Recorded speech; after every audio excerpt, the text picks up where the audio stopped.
Welcome back to our study in anatomy and physiology as we continue in a series of lectures in the neurologic system. Today I'd like to talk to you about the autonomic nervous system and the special senses. Now when we come to the autonomic nervous system, we must compare it to the somatic nervous system. Remember in the beginning we divided the nervous system anatomically and functionally. Anatomically, we defined the nervous system and divided it into central nervous system and peripheral nervous system. Now, functionally, we can divide it into somatic nervous system and autonomic nervous system. The somatic nervous system is basically what we've been talking about up to this point. And basically, it is the input and output from the central nervous system to and from mainly skeletal muscles, voluntary function.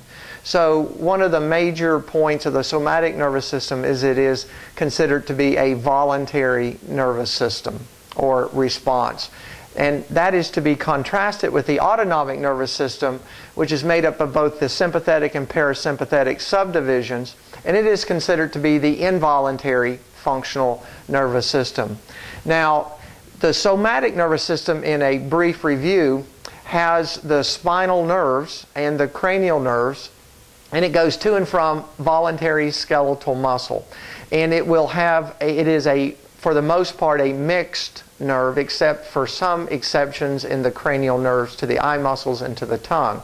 But it is a mixed nerve, meaning it has both afferent, efferent nerves in it, or axons, I should say, and it goes and synapses with a skeletal muscle. The neurotransmitter is acetylcholine. The enzyme that degrades the acetylcholine is acetylcholine esterase. So we have that voluntary aspect of the somatic nervous system. So today I'd like to emphasize the autonomic nervous system. It is subdivided into the sympathetic nervous system and the parasympathetic nervous system. It is involuntary.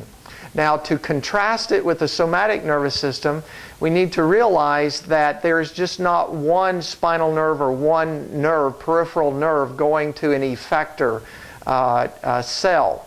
There will be two neurons completing this circuit. There will be a